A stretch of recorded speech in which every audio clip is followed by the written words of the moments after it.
Hello, everyone, and welcome to Ruslan's Bortnik YouTube channel in English. My name is James, and I'm here today with Ruslan, and we have decided to create for you guys a new segment where we're going to talk about what's happening in Ukraine, around Ukraine, and what are the important updates. If you like that segment, let us know in the comments so we know continue working on it. Ruslan, thank you for joining me today. Thank you, James, for such a great help me to discover all these questions. I want to start with Zelensky's visit to Donbas region. In your opinion, what was the purpose of that visit, and what's happening right now in terms of the movements that we can see in terms of the commanders that are being replaced, and just in general the situation on the front line? The main purpose of that visit was to dismissing of the old commander of United Forces of Ukraine, Mr. Yuri Sodol, and presenting the new commander of United Forces of Ukraine for the soldiers, for the officers, because it looks like there are tensions between the old post-Soviet Ukrainian officers in military commander in Ukraine and new war-made officers in military headquarters of Ukraine. And this ex-commander of United Forces of Ukraine, Mr. Yuri Sodol, was accused at the beginning of the headquarters of the Azov, Mr. Kukharchuk, with a different type of military crimes during the war. He was accused that he sent troops without any support to the battlefield, and Ukraine obtained a lot of losses, military losses in the war. He was accused that he made a stupid wills and stupid orders, a lot of stupid orders on the front line, which led Ukraine to the losses of the territories, settlements, and so on. Also, this old commander was accused by the National Investigation Bureau of additional around corruptional crimes. And we had the situation of the conflict between this head of United Forces of Ukraine, which represents the old style officers, commanders in Ukraine, and new forces. I'm talking about the Azov and new commanders who were straightly against him. And President of Ukraine made a decision to dismiss this Sodol and to support these new wave officers in this situation. So he changed him to another general, as I remember, Gnutov name, who was very effective in his work on the headquarters in the south direction of the battlefield, Odessa, Nikolaev, and so on. So it was the main goal, and the second goal was to show Russian side that Ukrainian president is not scared to come to the battlefield, to close to the battlefield, and he feel comfortable and safe there. And it was a sign of brave from Ukrainian side. It's what is also important in the situation when the war is going on, not only on the battlefield, but also in informational sphere, economical, and so on. What is the general update on the front line in the battlefield? There are not significant changes during the last weeks. If we are talking about the land control, about the movements of the troops, but there is a significant change if we are talking about general character of the war, general situation in the war. What is happening right now? It looks like Ukraine using the newest package of military support from the United States and other allies, and is balancing the situation in the front. And Russia still has military initiative, but Russia is not able to go forward such fast and in so many directions like it was before.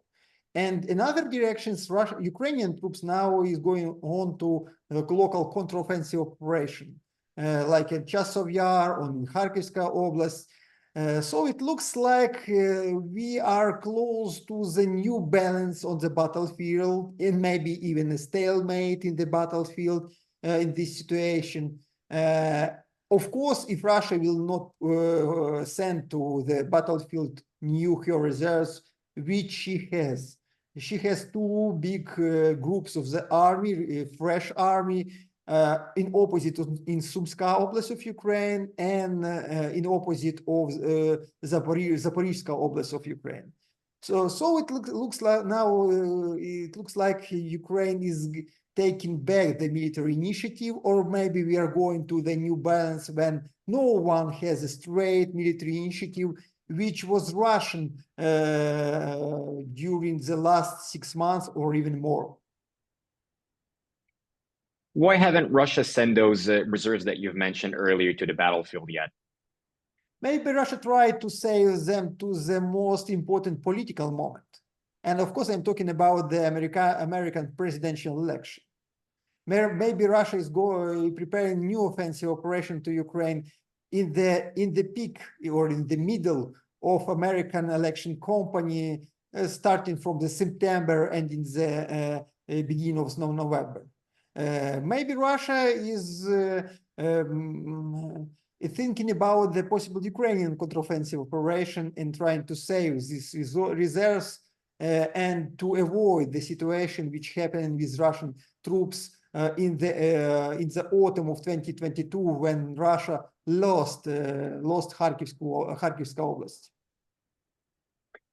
You've mentioned the election that will be held in the United States and the preparation for the election.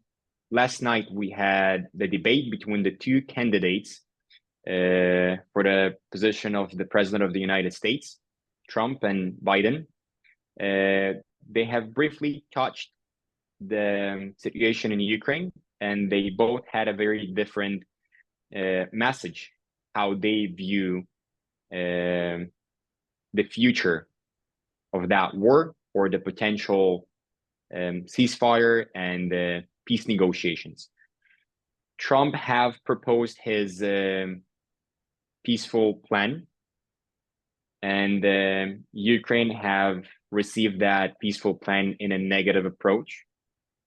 And he have mentioned again during that debate that he wants, or he thinks that he will bring peace immediately, and he doesn't see an existential threat to his allies or Americans' allies in NATO and Europe. And Biden have mentioned that he thinks that there is no option for negotiation, that the president of Russia, Vladimir Putin, is a threat to their allies in NATO and Europe. And those two approaches are significantly different from each other. My question is, which position of which candidate Ukraine is more receptive towards, which one they support, and which candidate Ukraine will be more happy with? And I want to separate Ukraine into two parts, if we can do that: the Ukrainian leadership and the Ukrainian nation, because they might have two different opinions on that situation. Of course, or the opposite, maybe they're united. Of course, I'm not able to talk for all Ukrainian nation or even for all Ukrainian leadership, but I will try to analyze this position. It looks like and Biden's and Trump's position to Ukrainian war is quite different. It's two different strategies. Biden just proposing to keep the fight. To keep the fighting, we will support Ukraine. In any case, we are not able to make any negotiation with Russia because Russia is growing up new empire, and Russia is going to attack a new straight allies of the United States. I'm talking about Poland or Baltic countries who are in NATO now and who and which United States is not able to left without support, straight support in case of the war, in any case. And Biden's strategy is keep fighting, like a British Boris Johnson strategy during the Istanbul negotiations. Trump's strategy is more radical and much more risky, because Trump is saying that I'm ready to finish this war even before the inauguration, in the status of elected president. That was an interesting point. That was an interesting point. How would you do that if you wouldn't have power yet? I will explain it now. Why he said this? It's not only a time. It not only means I'm going to do it very fast. It means also I'm going to do it without any official position. No. Without any duties of President of the United States. I will do it like just a global politician, not like a president of the United States. It's very, very, very important. Because if you are doing something without an official obligation, without official restriction, you can do much more if you do something with these official rules, duties, restrictions, which are aligned on any president of the United States. So it's very important. He is doing to do something very strange, which he will not be able to do with from the presidential chair. And this strategy is more risky. As I understood this strategy, because his advisors, Kit Kellogg and Fred Fleitz, published also propositions, some peaceful propositions for Ukraine. But as I understand them, it means that Trump is going to push at the same time Zelensky and Putin to start trade negotiation. Trump is going to say for Zelensky that Zelensky should sit down on the table with Putin and to be ready for the compromises, to be ready to not officially accept but unofficially ignore the occupied lands by Russia, and to be ready to accept only a diplomatic, peaceful way of possible negotiation for the deoccupation of that lands. No war attempts to elaborate these lands captured by Russia in military way. And from another side, Trump is going to push Putin and to say him that you need to stop, no any offensive operation, no dreams about Kiev or Odessa, or in another way, we will give much more weapon to Ukraine, and you will pay a much bloodier price in this situation. It's a very simple strategy, which is going on from the business cycles, not from politics. Isn't that too simple for politics?